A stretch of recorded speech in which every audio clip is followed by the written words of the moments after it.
नमस्कार, मैं हूं विश्वेश ठाकरे और स्वागत है आपका मेयर ऑन एयर में। आज हम बात करेंगे अंबिकापुर की मेयर मंजूषा भगत जी से। मंजूषा जी से जानेंगे कि किस तरीके से वो राजनीतिक यात्रा में पहुंची और आज अंबिकापुर की प्रथम नागरिक बनी।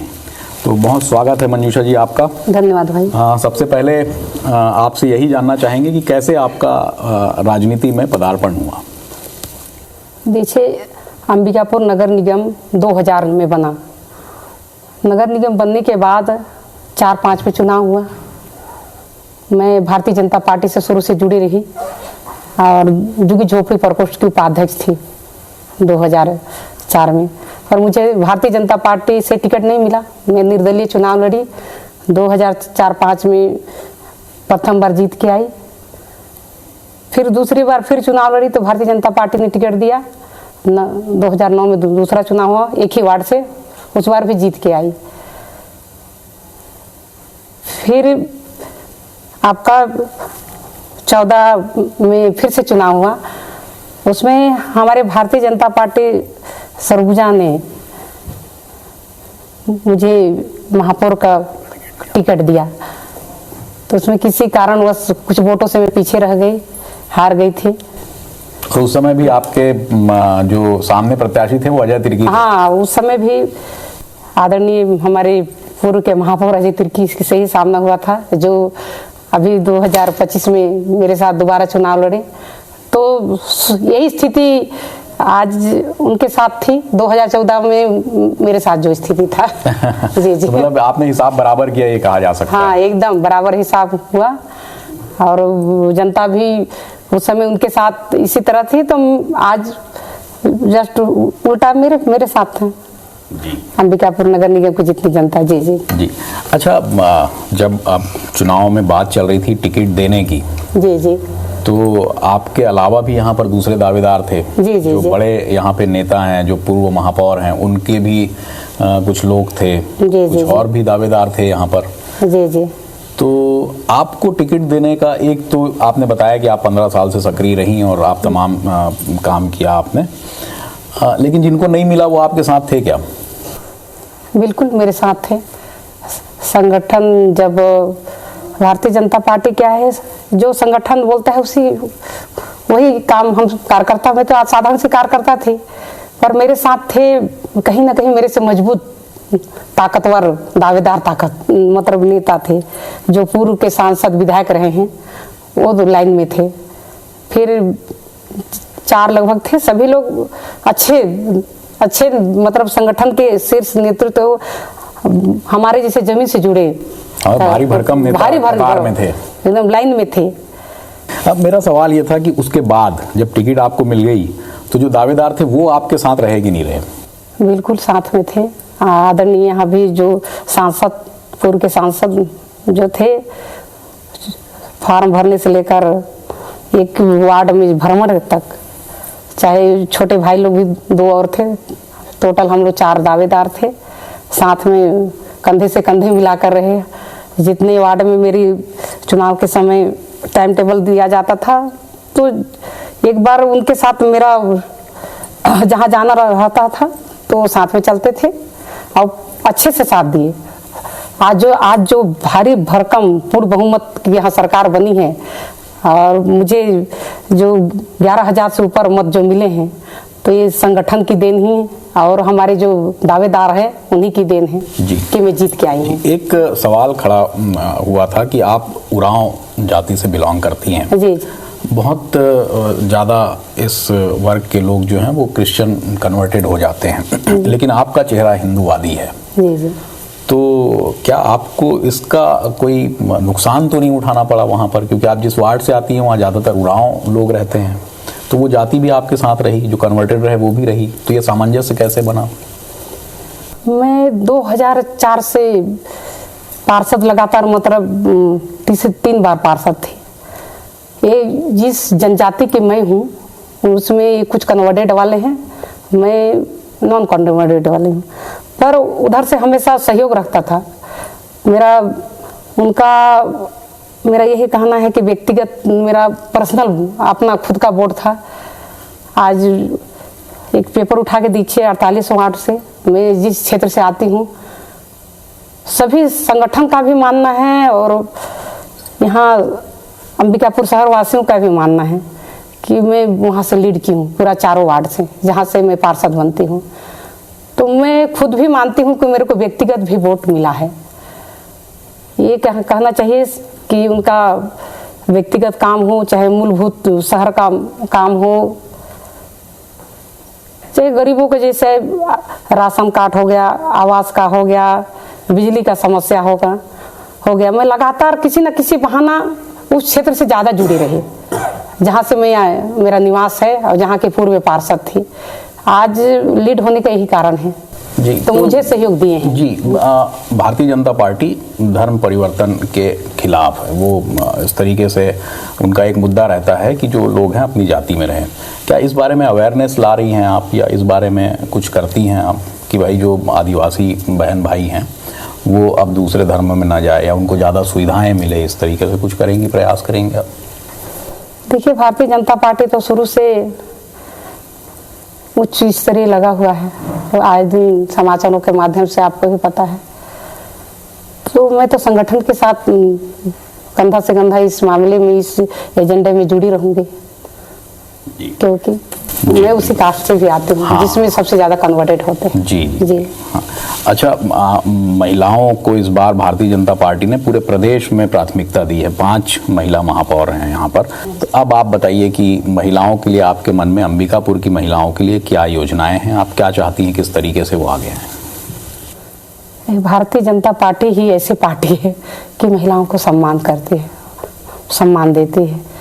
आज मैं खुद एक मुक्त, जिसको महिला पुरुष दोनों लड़ सकते थे, ये चाहते, ऐसा सोच रहा था भारतीय जनता पार्टी, तो एक बेटी और महिला को छोड़ के पुरुष को दमदारी से दे सकते थे, लेकिन उसमें से एक ही मैं महिला थी। उसको सरगुजा के नेतृत्व ने भी, सरगुजा के संगठन ने भी चुना। और आपके सामने जो दिख रहा है, महिलाओं से कहीं न कहीं मेरा डायरेक्ट जुड़ाव भी है, किसी न किसी माध्यम से।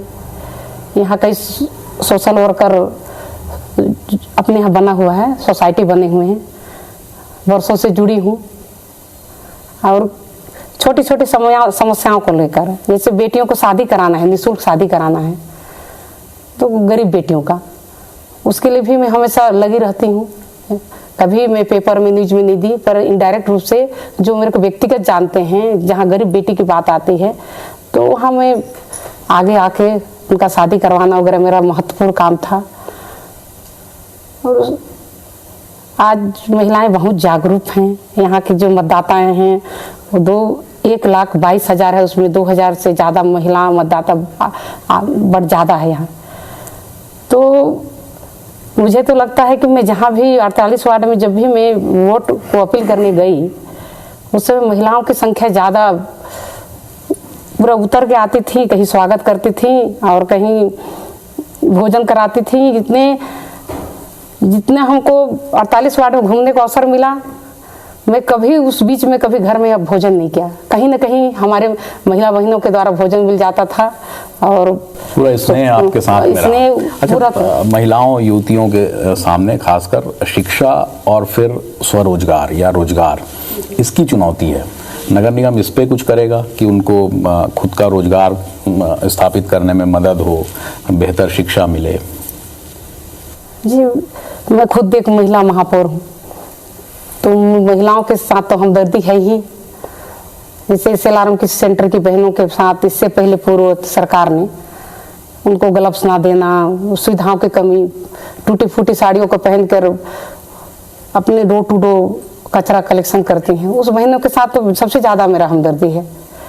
अभी मैं शपथ ग्रहण ले ली हूँ, तो उनके लिए अलग से कोई ना कोई, चाहे उनकी मानदेय की बात हो, हमेशा रूटीन मिलने वाली बात है, ये सब सामने आई है, तो उनको पहला प्राथमिकता दूंगी।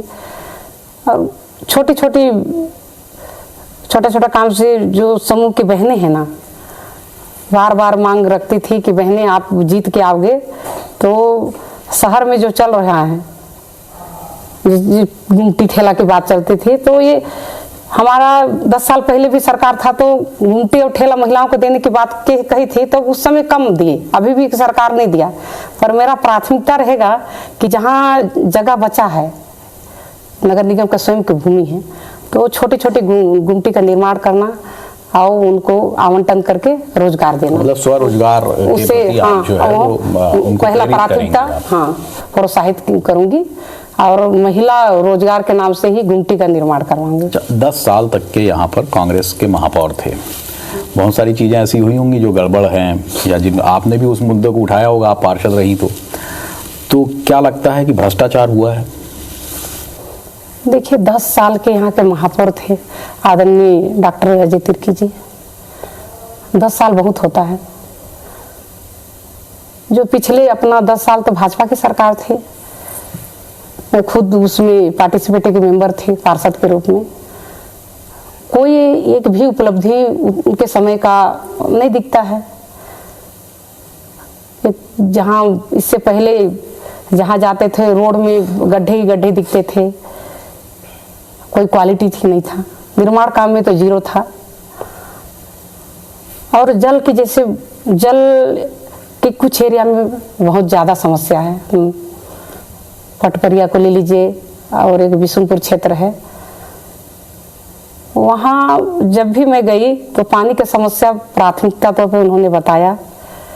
और पूर्ववर्ती सरकार जो कांग्रेस की सरकार थी, डॉक्टर अजय तिर्की जिसके महापौर थे, तो 4 टंकी स्वीकृत हुई थी। जबकि चाहते तो जहाँ ड्राई क्षेत्र था, सूखा क्षेत्र था, नमनकला विशेषकर, आज भी वहाँ जाते हैं तो ही मांग है, वहाँ एक भी टंकी का निर्माण इन्होंने नहीं किया। ये पक्षपातपूर्वक, एक तो पक्षपातपूर्वक ही कहेंगे। तो ये सब है डॉक्टर साहब के साथ था। वो 10 साल का वो उनका जो है पक्षपात रवैया था। गुणवत्ता में तो जीरो था। वो रातों रात डामरीकरण होता था, सुबह निकलते उजड़ते हुए दिखता था। मतलब आप दूसरे शब्दों में कह रही हैं कि भ्रष्टाचार हुआ है। हाँ, तो फाइलें खुलेंगी?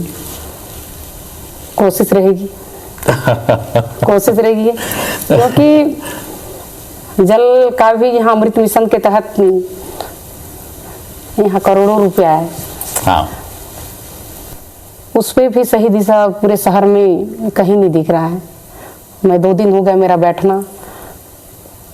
जल संकट आ सकता है तो प्रथम दौरा मैंने यहाँ तकिया फिल्टर प्लांट है वहाँ जाके देखे, तो अभी पानी का जो जितना क्षमता है वो तो ठीक है, पर छोटे छोटे फॉल्ट देखने को मिला। कहीं लीकेज हो रहा है तो कहीं यहाँ के जो अधिकारी ढंग से वहाँ कभी वहाँ देखने नहीं जाते थे, ऐसे छोड़ देते थे। कहना चाहिए पूर्ववर्ती सरकार ने एकदम बिना ध्यान का काम किए हैं, छोटी छोटी समस्या को अनदेखी किए हैं। वो मैं नहीं करूँगी। जो भी मूलभूत का सुविधा है उसको तो पहले प्राथमिकता तौर पर अपने शहरवासियों को बनता है देना, उनका हक भी है। पहली बार इस टाइप का मुझे पूर्ण बहुमत की सरकार बना के दिए हैं, जो मुझे भी 11,000 से अधिक मतों से जिता के लाए हैं। अतिक्रमण एक समस्या है। कुछ इलाके हैं जहाँ पर सड़कों तक के अतिक्रमण हो गया है। जो बाजार लगते हैं वो बेतरतीब लगते हैं, वहाँ से गुजरना मुश्किल हो जाता है। इन सब से कैसे निपटेंगे? क्योंकि जो अतिक्रमण है वो बड़े लोगों ने किया है, नालियों पर निर्माण है, तो इसके लिए कोई योजना? देखिए मैं तो बैठना शुरू की हूँ, ये बार बार शिकायत भी आता है। जैसे अंबिकापुर नगर निगम गरीबों का अधिकतर जो बाहरी आए हैं, कुछ सब्जी मार्केट वाले और अपना छोटी छोटी गुमटी ठेला अपने से लगा के जीवन यापन करने वाले हैं, उसको हटाने से पहले व्यवस्थित करने के लिए सोचेंगे, उसके बाद तो ही हटाएंगे। है कि डायरेक्ट हटा देना, गरीबों के पेट में लात मारना होगा।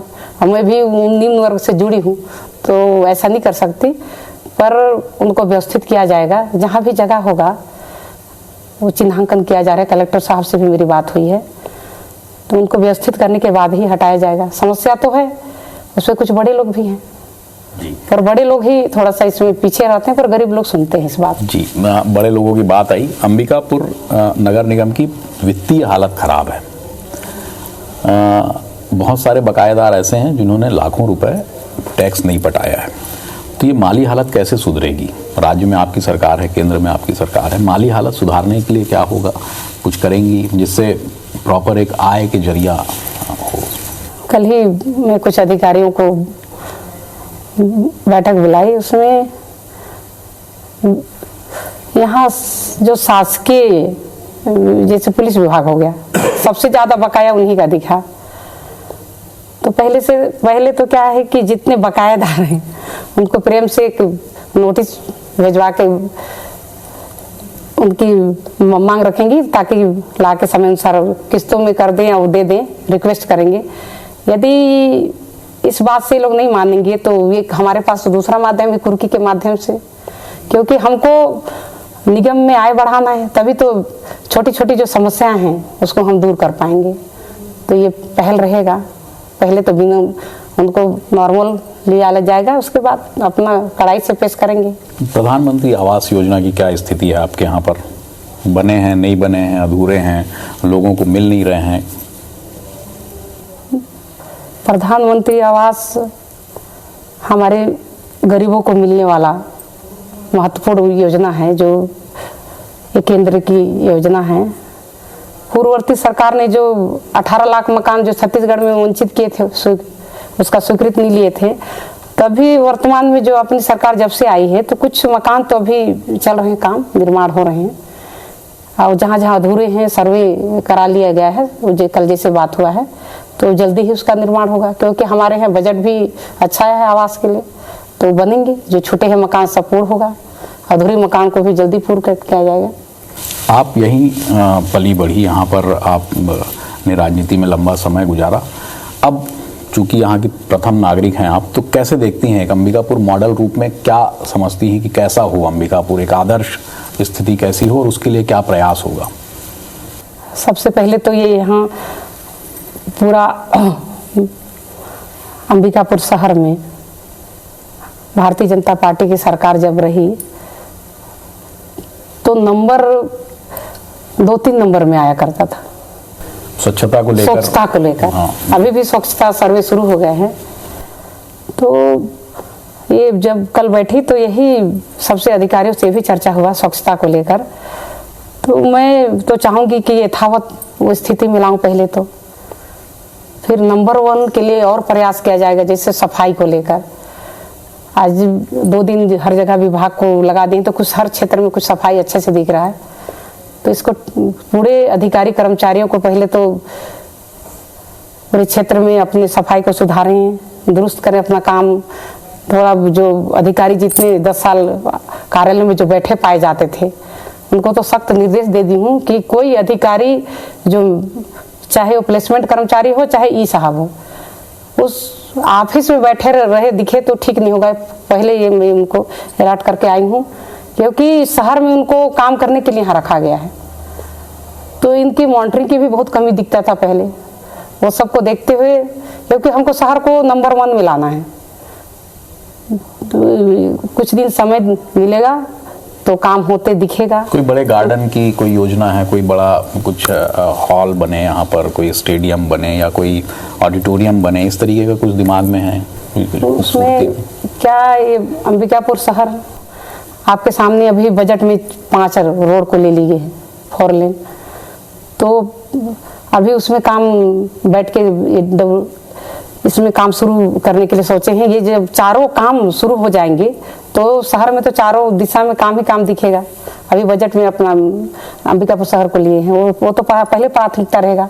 उसमें दबाव डाल के कैसे उसको काम करना है, वो PWD विभाग से होगा। अपने शहर का ही जो 5 रोड लिए हैं, ये मैं तो अपनी राज्य के यशस्वी मुख्यमंत्री को सबसे पहले तो धन्यवाद उसके लिए देना चाहूँगी, क्योंकि पहले शपथ ग्रहण के बाद वो बहुत बड़ी उपलब्धि है जो 5 रोड को ले लिए हैं, जिसमें बिलासपुर मार्ग, बनारस मार्ग, मनेंद्रगढ़, ये 4 मार्ग इधर से जो आते हैं।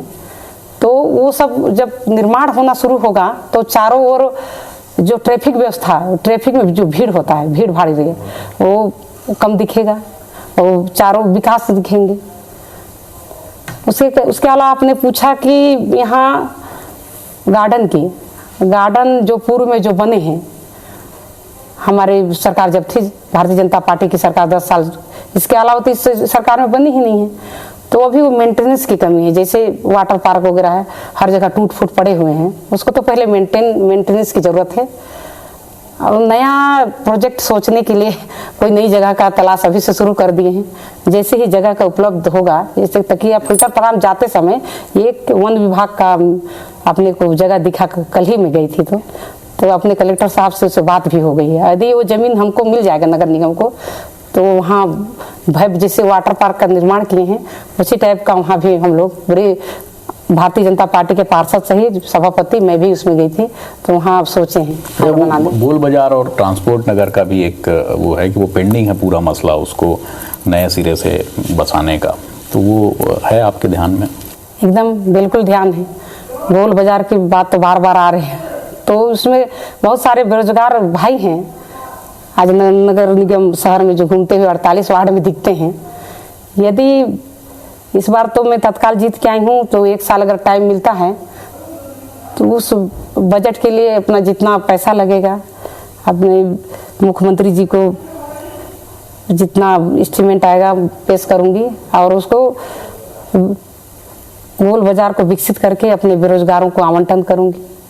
उससे हमारे जो रहने वाले युवा साथी हैं, युवा बच्चे हैं, उनको कुछ रोजगार भी मिल जाएगा। जो एकदम सूखा चल रहा है हमारा नगर निगम, उसमें कुछ आवक भी आ जाएगा। तो हमने गोल बाजार को पहले से सोच लिया है और ठान भी लिया है। इसके लिए हमको वहाँ राज्य में जाके बैठना पड़े, जिस हद तक जाना पड़े, विभाग के पास जाना पड़े, वो हम ट्रांसपोर्ट नगर भी वो तो बनेंगे ही, लेकिन गोल बाजार प्राथमिकता तौर पे करेंगे जी। तो आपने सुना कि किस तरीके से मंजूषा जी की योजना है कि सख्ती तो करेंगी लेकिन पूरी संवेदनशीलता के साथ में। ऐसा कोई भी काम नहीं होगा कि जिससे यहाँ के बेरोजगारों को, यहाँ पर जो गुमटी के जो छोटे व्यवसाय कर रहे हैं उनको कोई तकलीफ हो, लेकिन उनके दिमाग में यह है कि अंबिकापुर को स्वच्छता में फिर से नंबर 1 पर ले जाना है। तो आज बस इतना ही, फिर मिलते हैं एक नए मेयर के साथ।